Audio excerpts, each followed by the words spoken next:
Emotion, happiness சொல்லிட்டு எல்லாமே மிக்சிங்கான ஒரு டே தான். என் லைஃப்பில் மறக்கவே மாட்டேன் இந்த டேவை. என் சின்ன பொண்ணுக்கு மொட்டை அடித்து காது குத்திருந்தோம். அந்த அழகான டேவோட விலாக் தான் இன்றைக்கி நான் உங்கள் கூட ஷேர் பண்ண போகிறேன். ஸோ காலையிலே பார்த்திங்கன்னா எல்லாருமே கிளம்பிட்டோம். நாங்கள் மார்னிங் ஒரு 8 o'clock போலவே கிளம்பிட்டோம். நாங்கள் ரொம்ப சிம்பிளாக தான் பிளான் பண்ணியிருந்தோம். அதனால் பார்த்திங்கன்னா என் ஹஸ்பண்ட், என் 2 பொண்ணுங்க, நான், என் மாமியார் மாமனார், என் அம்மா, என் தம்பி, நாங்கள் மட்டும்தான் கிளம்பியிருந்தோம். ட்ராவல் பார்த்திங்கன்னா ரொம்ப ஜாலியாக இருந்தது. ட்ராவல் டைமில் இந்த மாதிரி நேச்சரை கேப்சர் பண்ணுறது எனக்கு ரொம்ப பிடிக்கும். ஆனால் வண்டியெலாம் கிராஸ் ஆகி கொஞ்சம் கொஞ்சம் கொலாப்ஸ் ஆகிடும். முடிஞ்ச அளவுக்கு கேப்சர் பண்ணியிருந்தேன். இந்த எல்லோ கலர் ஃப்ளவர்ஸ்லாம் பார்த்திங்கன்னா அவ்வளோ அழகாக இருந்தது ரோட்டில் பார்க்குறதுக்கு. ஸோ என்னால் முடிஞ்ச அளவுக்கு கேப்சர் பண்ணேன். ரோட் ஃபுல்லாகவே இருந்தது, சான்ஸே இல்லை, அவ்வளோ அழகாக இருந்தது. ஸோ அதுக்கப்புறம் என் சின்ன பொண்ணு பண்ண சேட்டையெல்லாம் கொஞ்சம் கொஞ்சம் கேப்சர் பண்ணியிருந்தேன். ஸோ கொஞ்ச நேரத்துலேயே மேடம் பார்த்திங்கன்னா தூங்கவும் ஆரம்பிச்சிட்டாங்க. ஏன்னா என்ன நடக்க போகுதுன்னே அவங்களுக்கு தெரியல. ஸோ அப்படியே விளையாடிட்டு கொஞ்சம் நேரம் தூங்கிட்டாங்க. மார்னிங் சாப்பிட்றதுக்காக நாங்கள் வந்து பிரேக்ஃபாஸ்ட் கொண்டு போயிருந்தோம். ஸோ சூப்பரான ஒரு பிளேஸ் பார்த்துட்டு அந்த இடத்துல எல்லாமே செட் பண்ணி சாப்பிட்லாம், ரொம்ப ஆசையாக இருந்தது. அதுக்கேற்ற மாதிரி ஒரு சூப்பர்பான இடம் வந்து எங்களுக்கு ஹைவேஸில் கிடச்சிருந்தது. ஸோ அந்த இடத்துல வந்து நாங்கள் சாப்பிட்லாம் டிசைட் பண்ணிவிட்டு எல்லாரும் இறங்கி பாய், பெட்ஷீட்டு எல்லாமே கொண்டு போயிருந்தோம். என் பொண்ணுங்களுக்கு தான் ஒன்றுமே புரியல, என்னடா வீட்டுக்குள்ளேயே இருப்போம், இந்த மாதிரி எங்கே கூட்டிகிட்டு வந்திருக்காங்கன்னு சொல்லிட்டு ஒரு மாதிரி க்யூரியாசிட்டிலேயே வந்து சுற்றிட்டு இருந்தாங்க 2 பேரும். ஃபர்ஸ்ட் வந்து பாய் போட்ட இடம் கொஞ்சம் வெயிலாக இருந்தது, அதனால கொஞ்சம் சேஞ்ச் பண்ணி இந்த பக்கம் போட்டிருந்தாங்க. என் பொண்ணு தான் ரொம்ப ஆர்வமாக எல்லா வேலையும் பார்த்துட்டு இருந்தா. அதுக்கப்புறம் பார்த்திங்கன்னா வீட்டிலேருந்து சூப்பரான பிரேக்ஃபாஸ்ட் கொண்டு போயிருந்தோம். இட்லி, தேங்காய் சட்னி, கார சட்னி, சாம்பார், அது கூட கோவில் எல்லாருக்கும் பிரசாதம் கொடுக்கறதுக்காக தயிர் சாதம் கொண்டு போயிருந்தோம். அதுலேயுமே எங்களுக்கு தனியாக கொஞ்சம் எடுத்து வச்சுருந்தோம். இது எல்லாத்தையும் வந்து சூப்பராக ஷேர் பண்ணி செம்ம ஹாப்பியாக சாப்பிட்டுட்டு இருந்தோம்.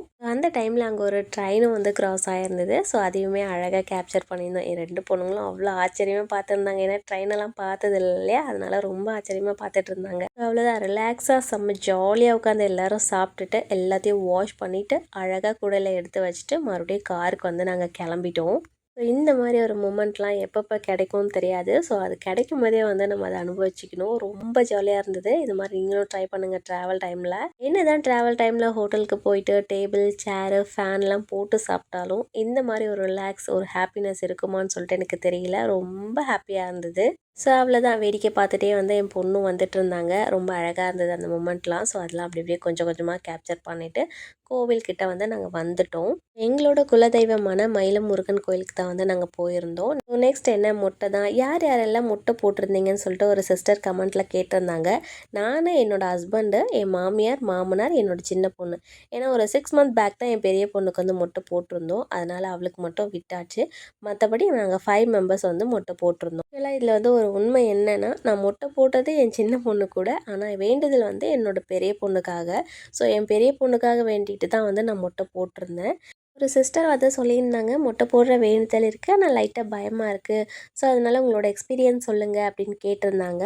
என்னோடய எக்ஸ்பீரியன்ஸ் சொல்லணும்னா எனக்கு ஜாலியாக தான் இருந்துச்சு. உண்மையாக சொல்கிறேன், ஜாலியாக தான் இருந்துச்சு. நான் மொட்டை போட்டதுக்கப்புறமும் சிரிச்சிட்டே தான் இருந்தேன். ஒரு துளி கூட ஃபீலிங்கே எனக்கு இல்லை. ஏன்னா நம்ம குழந்தைங்களுக்காக நம்ம வந்து வேண்டிட்டு செய்யும்போது அது ரொம்ப ரொம்ப சந்தோஷமாக தான் இருக்கும். நம்ம அதை இழந்துட்டோமே அப்படின்ற ஒரு ஃபீலிங்கே சுத்தமாக இருக்காது. இந்த சைடு வந்து பார்த்தா அவ்வளோ சமத்தாக என் பொண்ணு மொட்டை போட்டுட்டு இருந்தா. ஆனால் அதுக்கு ஆப்போசிட்டாக காது குத்தும்போது வந்து துடிச்சிட்டா. எனக்கே வந்து அழுகையாக வந்துருச்சு. என் பெரிய பொண்ணுக்கு காது குத்தும்போது இப்படி தான் அழுதுந்தா. அன்றைக்கும் அவ்வளோ கஷ்டமாக இருந்தது. ஸோ அதே டே மறுபடியும் வந்த மாதிரி ஒரு ஃபீலிங் இருந்தது எனக்கு. அதுக்கப்புறம் அவளை கண்ட்ரோல் பண்ணவே முடியல. ரொம்ப அழுதுகிட்டே தான் இருந்தா. ஒரு வழியாக காது குத்தி முடிச்சாச்சு. அதுக்கப்புறம் அவளை சமாதானம் பண்ணுறதுக்காகவே இவங்க எல்லாம் வந்த மாதிரி இருந்துச்சு. ஸோ குரங்கு பார்த்திங்கன்னா மயிலம் கோவிலில் நிறையவே இருக்கும். ஸோ அவங்கெல்லாம் வந்ததை பார்த்து அப்படி அப்படியே கொஞ்சம் கொஞ்சமாக சமாதானம் படுத்திகிட்டே இருந்தோம். அவளை கொஞ்சம் நார்மலான அப்போ தான் அப்படியே பொங்கல் வச்சுட்டு சாமி பார்த்துடலான்னு சொல்லிட்டு கிளம்பிட்டோம். பாப்பாவும் டயர்டில் வந்து அப்படியே தூங்கிட்டா. ஸோ பொங்கல் வைக்கிற இடத்துல தான் கொஞ்சம் சரியாயிருந்தா. இங்கே பார்த்திங்கன்னா அடுப்பு எல்லாமே ரெடி பண்ணிட்டு இருந்தோம் பொங்கல் வைக்கிறதுக்காக. மஞ்சள் குங்குமம் மட்டும் தான் நான் வச்சேன். கோலம் என் பெரிய பொண்ணு தான் போட்டிருந்தாங்க. ரொம்ப க்யூட்டாக போட்டிருந்தாங்க. விறகு வந்து நாங்கள் எப்பயுமே எடுத்துகிட்டு போக மாட்டோம். இந்த இடத்துல தான் நாங்கள் எப்பயும் பொங்கல் வைப்போம். சூப்பராக இருக்கும் இந்த பிளேஸு. இந்த பிளேஸ்லேயே வந்து பார்த்திங்கன்னா மரத்துக்கு கீழே இருக்கிறதுனால அங்கேயே குட்டி குட்டியாக கட்டை, அதுக்கப்புறம் குச்சி எல்லாமே இருக்கும். அது எல்லாமே அழகாக எல்லோரும் சேர்ந்து எடுத்துகிட்டு வந்து அடுப்பு அழகாக பற்ற வச்சு பொங்கல் வைப்போம். ஜாலியாக இருக்கும் இந்த இடம். இந்த இடத்துல வந்து அவ்வளோ சந்தோஷமாக வந்து நம்ம பொங்கல் வைக்கலாம். ரொம்ப சூப்பராக இருக்கும். காற்றும் வந்து பார்த்திங்கன்னா அவ்வளோ சூப்பராக இருக்கும். மரம் இருக்கிறதுனால அடுப்பும் சூப்பராக எரியும். ஸோ பொங்கலும் பார்த்திங்கன்னா ரெடி ஆகிடுச்சு. அதுக்கப்புறம் திராட்சை, முந்திரி எல்லாமே போட்டு தாளிப்பு வந்து ரெடி பண்ணிட்டோம். இந்த மாதிரி எக்ஸ்பீரியன்ஸ்லாம் வந்து சூப்பராக இருக்கும். நம்ம வீட்டில் எப்பயுமே கேஸில் செய்வோம். இந்த மாதிரி டிஃப்ரெண்ட்டான ஒரு இடத்துல போயிட்டு நம்ம கல்லெல்லாம் வச்சு பொங்கல் செய்யும்போது ஒரு சந்தோஷமாக இருக்கும். அது ரொம்ப நிம்மதியாக இருக்க மாதிரி இருக்கும். பொங்கல் வந்து சூப்பராக ரெடியாக இருந்தது. அதுக்கப்புறம் மஞ்சள் குங்குமம் எல்லாமே வச்சுட்டு பொங்கல் எடுத்துகிட்டு நாங்கள் டேரெக்டாக கோவிலுக்கு வந்து கிளம்பிட்டோம். டைமும் வந்து 4:00 ஆகிடுச்சு. சன்னதி வந்து ஓப்பன் பண்ணிடுவாங்க. எல்லா திங்ஸையும் பேக் பண்ணிவிட்டு நாங்கள் மேலே வரதுக்கு ஒரு 4:30 அந்த மாதிரி ஆகிடுச்சு.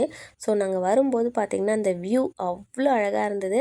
சூரியன் வந்து அழகாக கோபுரத்துக்கு பின்னால் போய் ஒளிஞ்சிருக்க மாதிரி அவ்வளோ அழகாக இருந்தது பார்க்குறதுக்கு.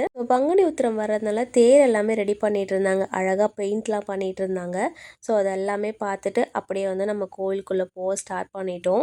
என்னோட மொட்டை போடுற எக்ஸ்பீரியன்ஸில் இன்னொரு முக்கியமான விஷயம் சொல்லிடுறேன். என்னன்னு பார்த்தீங்கன்னா, மோட்டிவேட் பண்ணுற பண்ணுறதுக்கு பீப்புள்ஸ் நம்ம கூட இருந்தாலே நம்ம எந்த விஷயமா இருந்தாலும் ஃபேஸ் பண்ணிடலாம். அந்த மாதிரி தான் நான் மொட்டை போட்டது எனக்கு அவ்வளோ ஹாப்பியாக இருந்தது. அந்தளவுக்கு என் ஃபேமிலி வந்து என்னை மோட்டிவேட் பண்ணிகிட்டே தான் இருந்தாங்க. டிமோட்டிவேட் பண்ணவே இல்லை. மொட்டை போடுற வேண்டுதல் இருந்துச்சுன்னா தாராளமாக செஞ்சுக்கோங்க. இவங்க அதை சொல்லுவாங்களோ அவங்க இதை சொல்லுவாங்களோன்னு யோசிக்கவே யோசிக்காதீங்க. சொல்கிற யாருமே நம்ம கூட இருக்க போகிறதில்ல. அவங்க பாட்டுக்கு சொல்லிட்டு போயிடுவாங்க. நாம தான் நம்ம லைஃப்பை வாழ போகிறோம். நமக்கு பிடிச்ச மாதிரி வாழ்வோம். இந்த மாதிரி ஒரு சாமி தரிசனம் இதுக்கு முன்னால் எனக்கு கிடைச்சதே இல்லை. அவ்வளோ சூப்பரான ஒரு தரிசனம் கொடுத்தாரு முருகர் எங்களுக்கு. அப்படியே முருகரை பார்த்துட்டு நாங்களும் வீட்டுக்கு கிளம்பிட்டோம். இந்த vlog உங்களுக்கு பிடிச்சிருந்தா மறக்காமல் சப்ஸ்கிரைப் பண்ணிக்கோங்க.